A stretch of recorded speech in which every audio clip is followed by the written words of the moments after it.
Hello, welcome once again to Riverfront Territory. I am Trent Rosecrans. I am a senior writer at The Athletic, and he is Reds Hall of Famer, all-time saves leader in Cincinnati Reds history, uh, all-around quality guy, Mr. Danny Graves. Hey, Danny, how are you? Thanks for joining us yet again. I'm doing great, man. I look forward to every opening just to see uh, what you What have I'm to going to say to me. say? You make me feel so good about myself. So thank you Well, for that.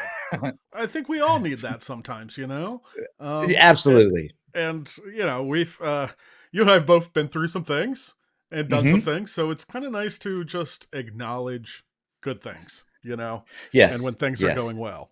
Um, Yeah. so yeah, so hey, you helped me on a day I had therapy, and I'm feeling very generous, so that's good. Um, We're here for each other, brother. That's all. That's all always, there is to it.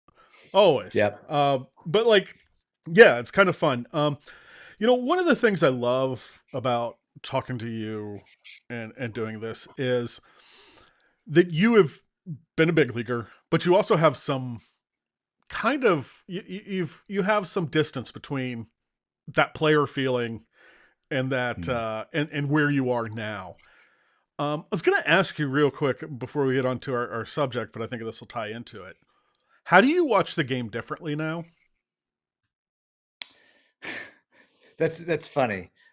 So depending on who's talking, because I guess when I'm watching the Reds game, there's obviously only one guy, John Sadak, and then whoever is with him doing color. But as far as like national games, depending on who's talking, determines how I'm going to watch the game. I think I'm more critical at times with certain people, and I won't say any names, but certain people that are calling games that just I wish they would call them less biasedly, and be more kind of in the middle, like they're supposed to be. Now, as far as the Reds game, and I watched John Sadak, I feel like I'm at the game, so I don't really say, "Well, this should happen. I hope this happens." I'm waiting for the excitement coming out of John Sadak's mouth, and there's always something. Now, as far as like just, I have no ties in any of the games. If Mm-hmm. I'm Yeah. watching, I just I tried not to be critical because the game is different now, obviously, than it was when I played. There's a lot more that goes into it, a lot more analytic stuff.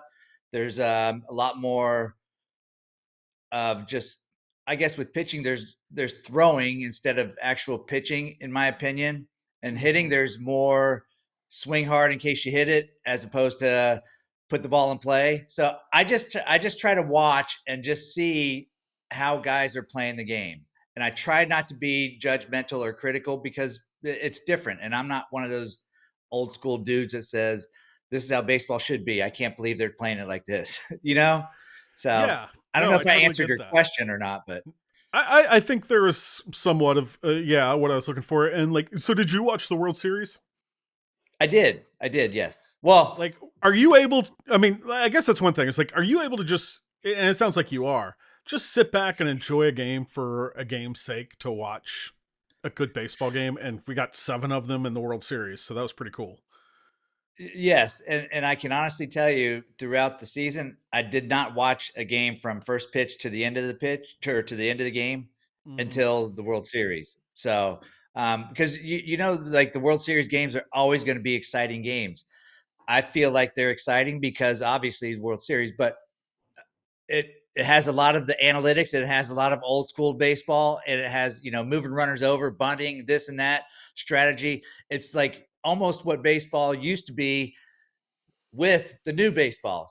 You know what Mm-hmm. I'm saying? So yeah, I can see the that, world. and I Yeah. think a big part of that is it, and that'll come into this. Actually, ties in very closely to what we're going to talk about. We're going to talk about managers today.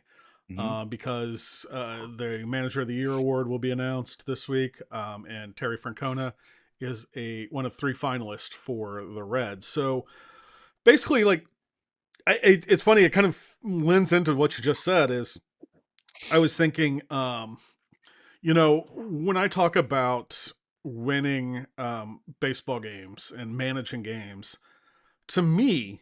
And, I've actually said this to Tito, and Tito doesn't exactly agree, but I've had other managers really kind of agree with me. And because everybody's different, right? But what I was going to say is for me, the difference between a like the manager in a baseball season, a big league baseball season, their job Hmm. is not to win every game in the regular season. Their job is not to win Hmm. every game, it's to win the most games. But Hmm. then it's almost like once the postseason starts, you switch, and Yeah. it's to win Yeah. every game.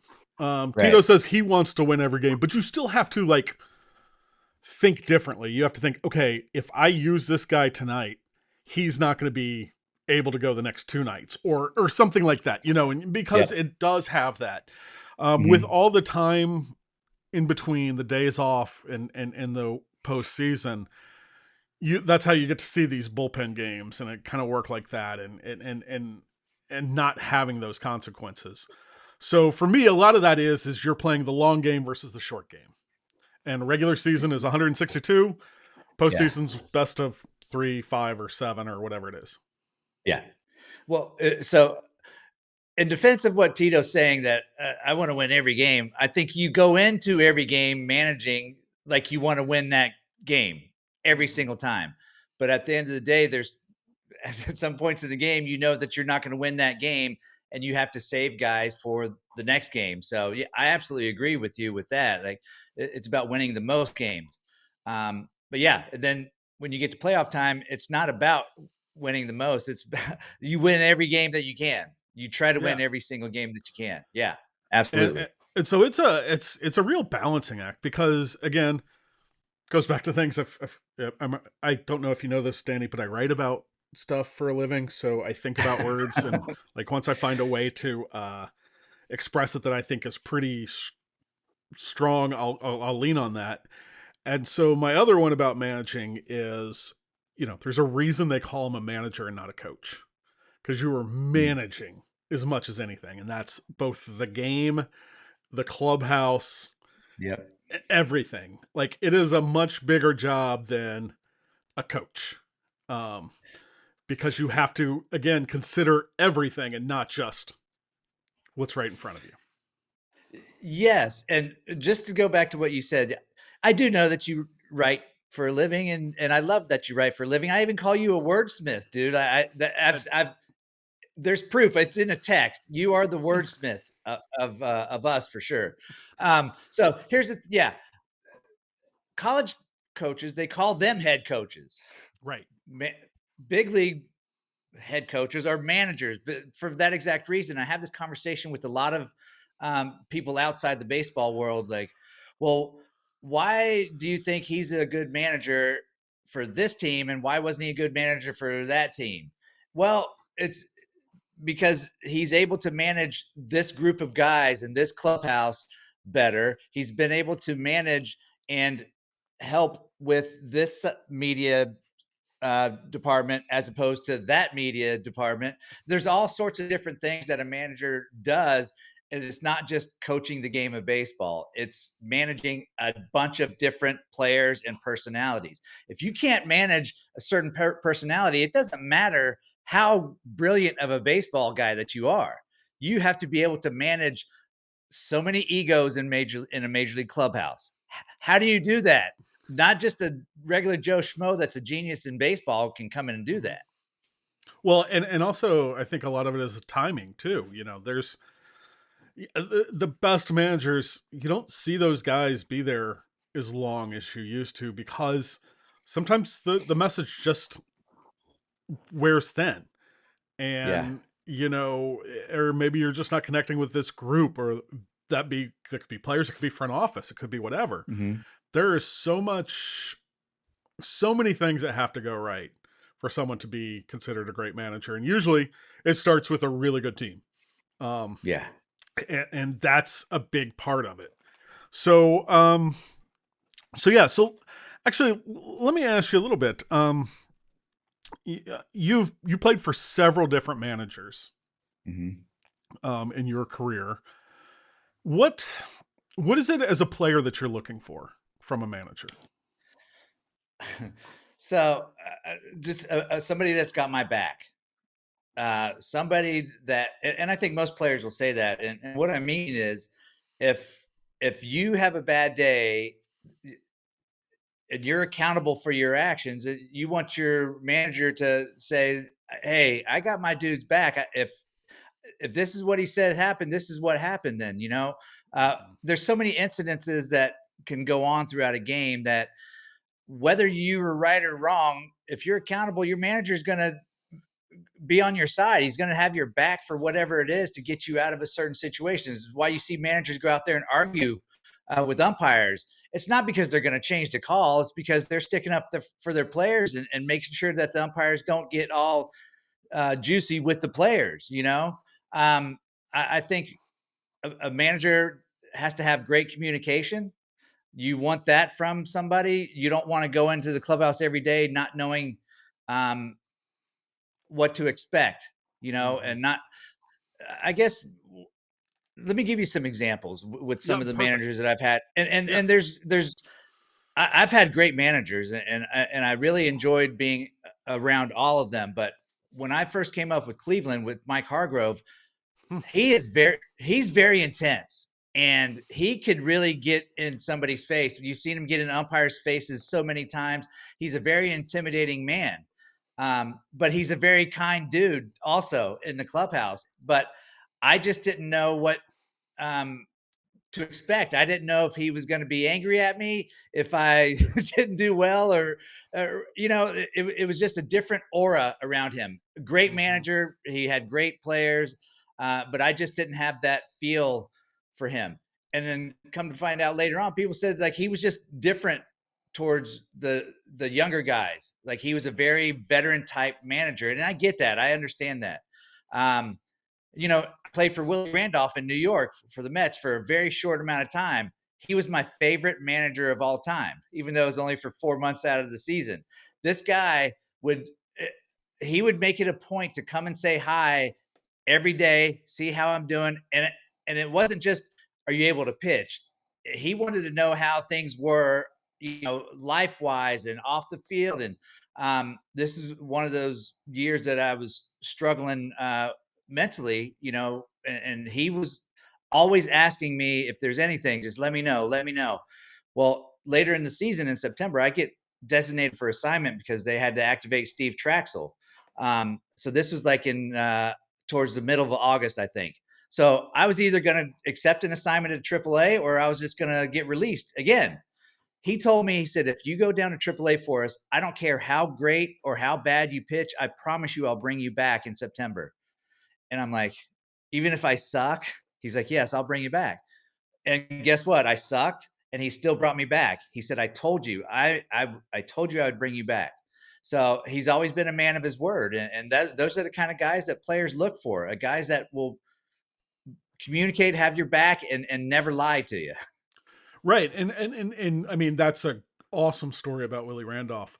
But I can also see like you would feel the same if he just said, "Hey, listen, if you don't do well, there's Totally. nothing we can do." And Right. or maybe, and you'll hear guys say this. I mean, managers will say this. They won't say it in public or whatever, but they'll say to a guy, "Listen, I think you've got a better chance somewhere else. Yes. And you Yep. have a chance to play, or you have a chance of Mm-hmm. what you're looking for." Honestly, I see that a lot. You know, I remember this year Tito was talking about when they DFA'd Jake Fraley.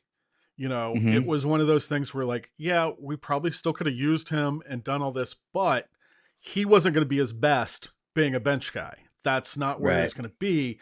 So yeah, we're gonna let you go. He went to the Braves. So did Stuart Fairchild, who again could have helped them in a certain little way, but probably wasn't going to be the best. And it's a Yeah. funny thing that it may work against you short term, but that as a manager helps you long term. That you knew that Willie had your back. Yes. I mean, because even then, like the next year, somebody's like, "Oh, you played for Willie Randolph. What's he like?" And you're like, "Dude, here you go." Yeah. And we Yep. talk about, Yep. like, everybody talks about those things. Yeah. There's a lot of talking in baseball. We gossip like junior high girls, man, or boys, because well, and like for that's part of my job. But like everybody wants to Mhm. know a little bit about on the inside, and so like I get scouts and front office people who'll text me like, "Hey, what have you seen from this guy in the clubhouse?" Yeah. And they'll ask me, and like that's I'm never going to be like, oh, well, Trent said this, so it's good. They're gathering information, and just like Right. I do. And that's why I think scouts and writers kind of get along, is because we're kind of doing the same thing. We Yeah. want to know the truth. And we want to get to know people and just figure it out. Well, it's like when I was a player talking to the media, I wanted you guys to be upfront and truthful with me and not like sugarcoat anything. But it's a respectful way to do it, and you guys did that with me. So, and as And far as but you did it. It was reciprocal, and because you were never like we've both heard a lot of people, pitchers especially, talk about pitching at Great American Ballpark. And I'm like, oh, it's just another one of those homers that wasn't going to be out anywhere else. And I don't know yeah, that you ever said that. Maybe you did, no, but not when I was around. The best no, ones are like, yeah, it got out, and we're like, well, what if it was too short? And it goes, well, yeah, but it still went out. It doesn't matter. yeah, You know, it's where we play. I didn't make the rules of how far the fences were. If it goes out, it goes out. I hit a home run in Houston. One of them probably wouldn't have gone out anywhere else, but you didn't see me saying, hey, that's listen, so we've had 3 episodes, and twice you've brought up home runs that you've hit. it's just I'm trying to take the subject off my terrible pitching towards the end. So, but but I just knew, like, I guess with home runs, giving up home runs, I was always taught, you know, Frank Thomas hit the first career home run off me in the big leagues, and after that, somebody said, "You play long enough, I promise you, it's not going to be the last one you give up." So the thing that I remembered every time that I gave up a home run, I would tell myself, "Well, it's not the first, and it's not going to be the last," until the day that it was my last. When I retired. So, like, home runs are part of the game. It is what it is. Whether you play in a small ballpark or a giant ballpark, it still counts the same. So, okay, we're going to do a thing. Actually, according to this, he was the third guy to hit a home run off of you. Uh, Oh, the third. Oh my gosh. So who was the first? Another Hall of Famer. Okay, hold on. It was 96. What team? You were with Cleveland. Right. He What? was playing for Baltimore. Oh. Was it Ripken? No, Bobby Bonilla. He was No, your no, no, second no, no. one. Bonilla Yeah. was your second one. Oh my gosh. Roberto Alomar. Roberto Alomar. Oh. Okay, well, it's still a Hall of Famer. Yeah, you're right. Yeah. I mean, Yeah. hey, that's pretty good. So Thomas So, was the third then. uh-huh. I mean, you go through it, like the guys who hit them off you, like I'm not seeing a lot of guys whose name I don't recognize. I, Yeah. there's one Andy Fox. I mean, good for him that he made it to the big leagues. I don't remember Andy Fox, but then you're seeing like Lance Berkman, Cliff Floyd, Barry Bonds, Andre Scalaraga, Albert Edgar Pujols. Renteria. I remember Bubba Trammell just because he played here. Jeff Yeah. Bagwell. Anyway, so then I was just saying, do you know who hit the last home run you gave up? Yeah. Buck, the catcher for the Royals. What's John John? Buck. Is it John Buck? Yeah. Yep. Yeah. That Yeah. was the last pitch I threw in the big leagues. Really? Yeah. Okay. Yeah. I mean, I'll bring this back to our thing. So let's see. You're Cleveland. Your manager there is Mike Hargrove, right? Mm-hmm. My first Um, my first round with Cleveland, yes. oh no. Second trip was who was Eric it then? Wedge. Eric Wedge. Wedge. Yeah. Yeah. So it is the bottom of the sixth, which again tells you where you were as a former closer, that you were in the sixth. Mm-hmm. Um, Again, Like, hey, this is, you have had a hell of a career. I'm not going to say anything differently. But like, did you know at the time that it was your last pitch? Um, I I I knew there was a good chance that it was going to be. Yes. Mm-hmm. Um, go ahead. So Eric Wedge comes to the mound. Uh John huh. Buck is this is in you're in Cleveland. John Buck like goes around the bases, and you see Eric Wedge come out. What are you thinking, and then what does he say to you? So, I'm thinking, are they going to just flat out release me, or are they going to give me a chance to go to AAA, or what's going to happen? So he comes out and like, he just says, "Great job, good effort, whatever." Took the ball, everything seemed normal. I think it was a couple days later. It wasn't that night that I got designated. We were actually in Kansas City, and then Oh when yeah, we you were. Yeah, sorry. flew back to Cleveland. Um, I dreaded going to the ballpark that day because I just knew something was going to happen. And they called me in the office, and Mark Shapiro was there. He was the GM or president at the time of Cleveland, who's now the president of the Blue Jays. Um, and they both sat down and they're like, "Hey, just we thank you for your effort. Thank you for all you did. We just feel like uh, it's not going to work right now, but if you have a chance to go somewhere else to play, we'll try to trade you or let somebody pick you up or release you if you want. Or if you wanted to go to AAA and throw and see if you can get better and get your stuff back, you're more than welcome. And we'll send you to Buffalo, AAA." So I decided to go to Buffalo because Mark Shapiro, I'd known him since my first year of pro ball. He was the minor Right. league coordinator with Cleveland, and we were very close. So I went to AAA, and Torey Lavolo was my manager there, who I'd played with in 1995 with Cleveland. So he was my manager, and he's another great manager, by the way. There's not a shock to me why he's so good, and Arizona's been so good.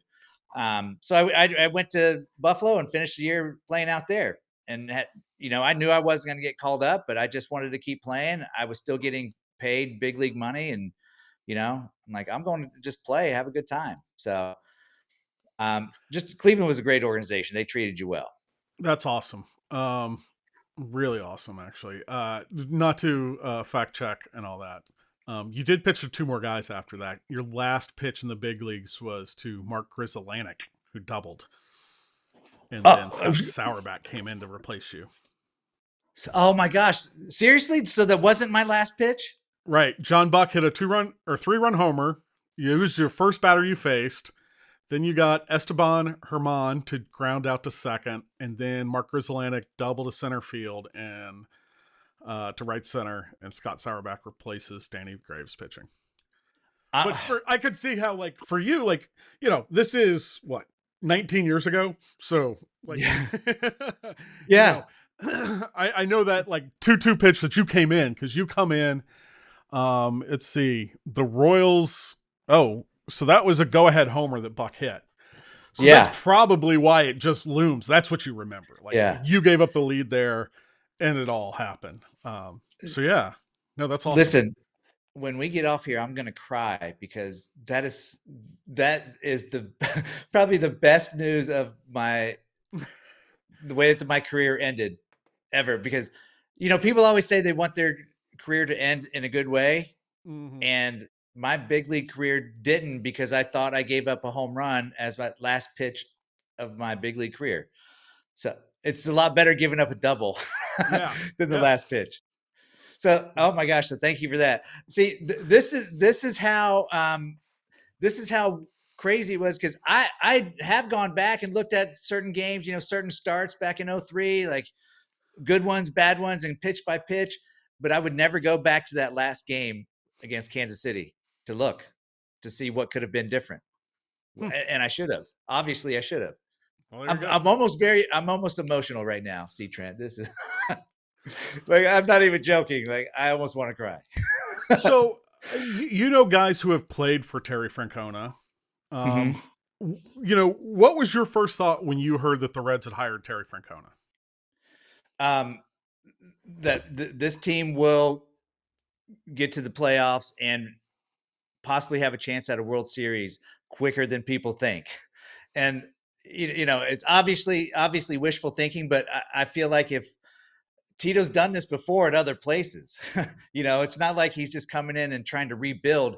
He's coming in knowing that this team has kind of what they need, and obviously add a few pieces here and there. Every team could always add a few pieces, but to get the core of the players and everybody on board, Tito is the perfect guy for this. With young guys trying to continue to make names for themselves. They got guys that are trying to establish themselves, and you got some veterans that not necessarily hanging on, but veterans that need that extra boost to continue to have their successful careers. And Tito was a perfect guy.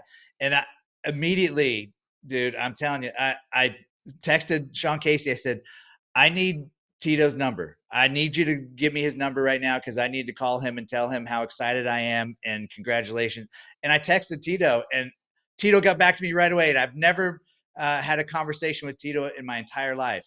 This is the kind of dude that he was.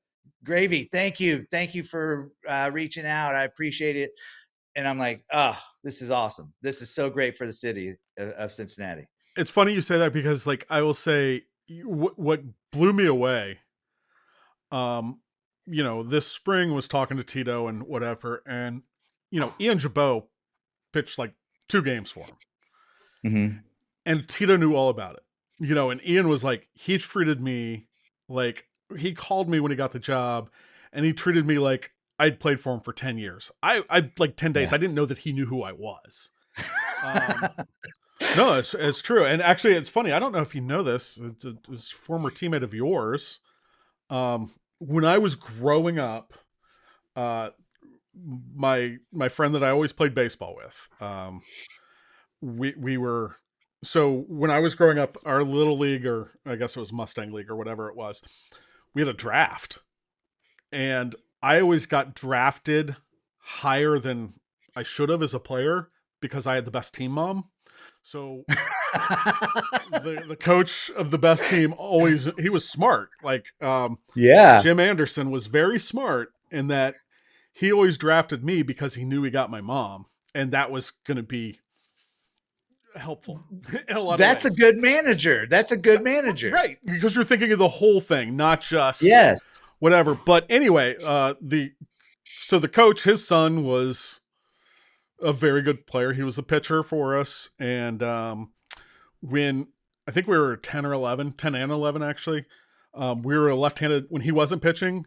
I played third base and he played shortstop. We were both left-handed, but we could both make the throws. Mm-hmm. Nice. All the way across the diamond. So that's why I I played. love third lefties base. on the other side. Yeah. And when Jimmy was pitching, it didn't matter because nobody hit him. But Jimmy Anderson, left-hander, played for the Reds, played for the Pirates. We grew up always on the same team. And I played with him, but he played, again, it was 2 games for the 2004 Red Sox. He was with the Cubs, got traded to the Red Sox, pitched in 2 games, did not particularly well, went back to the Cubs. Again, that was his last major league appearances were with the Cubs that year in 04. But I said something to Tito about it. Like, oh yeah, guy grew up, had a cup of coffee with you guys in 04 in Boston. And I said who it was. He was like, oh, I remember him, left-handed, blah, blah, blah, blah, blah. And it's one of those things that really showed me that with Ian, like, he really does have this memory for every guy and thinks about it and cares. And that's a huge thing. That is a huge thing. And yes, Jimmy Anderson, we were in the rotation in 2003 together to start the year. And then he got released like while you guys were in Puerto Rico. Is that when it was? Oh my gosh. So they brought somebody in to replace him, but he had to stick around and then fly back with the team from Puerto Rico because that's when Montreal was there. Right. Yeah. Yeah. And I gave up a leadoff homer to Andy Chavez there, and that was a bandbox. It shouldn't have counted anywhere. No, I'm just kidding. Because, that field in Puerto Rico, that's what everybody said. Like, if you go down there, you're going to give up some homers. And I'm like, well, it's not like I give up a ton of homers that year in 2003. So it's okay. Like, that's just where we play. We can hit homers too. I just try to tell everybody it works both ways. And you did. Yeah. Twice. Yeah. Two times. Thank you for that. I'll try not to bring it up next show, No, no, no. but next I think but if next you week I don't, I will. will. It's a running gag now. Um, But yeah, Tito, that's amazing, and it's not shocking to me that he remembers every little thing that has happened in baseball. And I bet, you could probably sit down with him and you may have mentioned something back from whatever he was doing in 1997 with whatever team that he was with, and he would be able to tell you an exact story. I guarantee he'd be able to do that. but what's interesting is like with him and with some other guys, it's not going to be from his managing days. It's not going to Uh-huh. be about like, oh, this 3-2 pitch or this double. It's going to be Yeah. about the person. The person, right. Yeah. And it's going to be like, And oh, Danny Graves, I remember him. He pitched against us. Oh, man. He, you know, he would have like something very complimentary of a story where you got to save against his team and he was pissed off or something. yeah, I've never heard anything bad come out of Tito's mouth. And here's a question. This totally just random now. It just came to my mind. Ha, you know, I know he doesn't have to go out and argue with the umpires much anymore and doesn't get tossed like he used to, but do you know of anything that he's ever said negative to an umpire? Like, because I could honestly see him like acting like he's mad, but saying something really nice to the umpire, like I throw me think out, throw me I out. had a great, like, I remember when Dave Miley, another one of your former Uh managers, huh. Yeah. Dave had a story. It was like right after he got an extension, and he told us, and hopefully I can say this now, but it was like something out where he came out and he said, like, he told us the next day, it's like, oh yeah, I was just kind of like playing and yelling, but what I said was, hey, you got the call right. I'm just out here because I got to show my guys. And then the guy yells back, is like, oh, yeah, hey, congratulations on the extension. You deserved it and you earned it. And they're like, thanks, man. I really appreciate it. And then he's like, okay, do you think, and the umpire's like, I think you think you got enough? And goes, yeah, yeah, yeah, we got it. And walks off.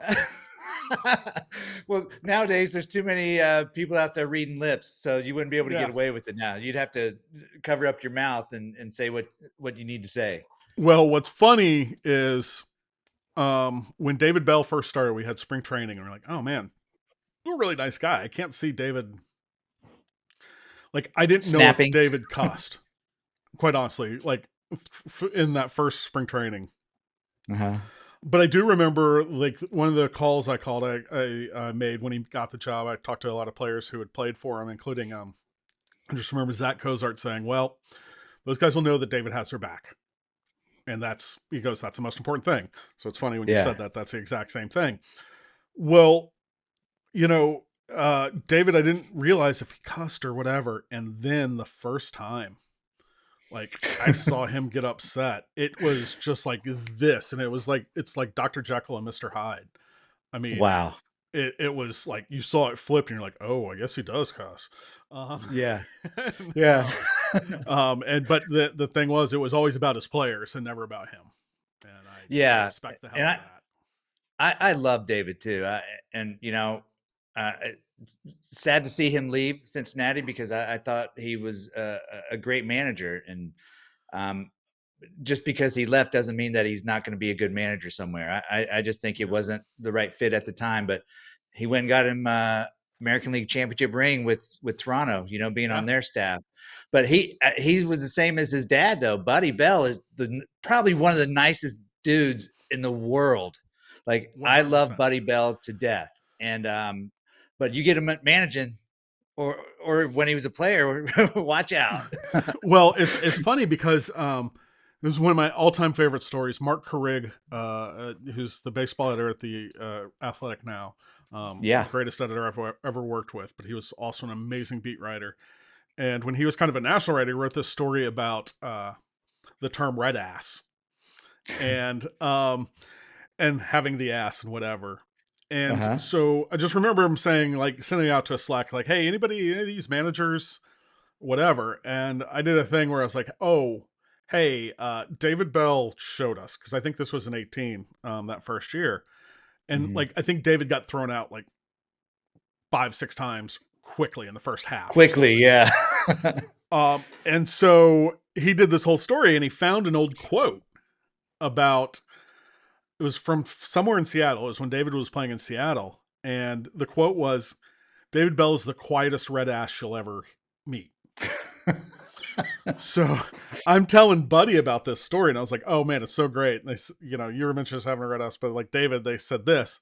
And he goes, "Well, he must have gotten that from his mother because nobody called me quiet." No, that is awesome. That is such a and, good and story. and Buddy Bell is just as great a dude as you'll meet in the game. Yes, And the yes, apple doesn't fall far from the tree. yeah.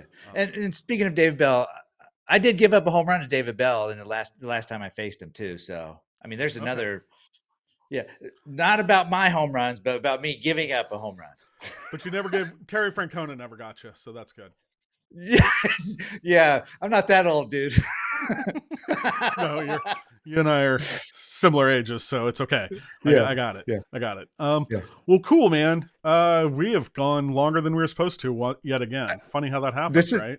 I know. I know. It's amazing though. We're just chatting. Yeah. Hopefully, somebody besides us enjoys it, and yeah, they might. Yeah, you're older than me, man. You're like a Yeah. lot older than me. I thought I was You're in the 2 years next older than me. decade. Oh, only two? Oh, so Yeah. you're into the next century. Not Well, yet. you're right in the middle, smack in the middle. Okay. And yeah, we're getting there. I thought you were in your 40s. So I am for another couple weeks, or a week and a wow. half, maybe. Um, yeah, yeah, a little more than that. So yeah, Almost time to join the other side. All right. yeah. And hopefully I'll look as good as you when we do it. So again, just another fun day. Yeah. And I'm gonna find here on my computer all the stuff I'm supposed to say at the end because I struggle sometimes. Hey, but you're the um, wordsmith, remember. yes, yes. So, but that's good. Really, it's been another really kind of fun thing to mention and to talk.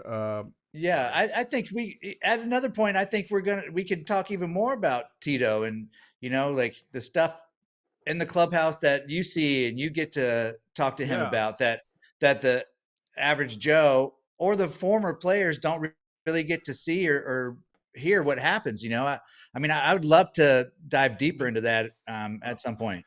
we got nothing but time, man. We're here twice a week. Yeah, So yeah, there are no real games here for a while. So, yeah, yeah, if you know what, the way to get to that conversation is to subscribe. So please subscribe to Riverfront Territory on YouTube or wherever you get your podcasts. Share, review nicely. Review and give us 5 stars. We would like that. It's not quite an Uber rating, but still, like, but we want to we're do that. funnier than Ubers. We're funnier than It Uber is. depends. So It depends. true. You're right. You're right. Although, although, like, I am very much that person. Like, I love the ones that have the profiles that say, "I want the air on and no talking. I have my headphones in. I'm just gonna enjoy it. No talking." Um, Yeah, yeah, that's the Uber guy I am. So yeah. yeah. But I always give 5 stars, as you should, to Riverfront Yes, Territory, which is part that's of right. the Foul Territory Network. For Danny Graves, I'm C. Trent Rosecrans. Thanks for listening, watching, and doing all that such. And we'll get you later.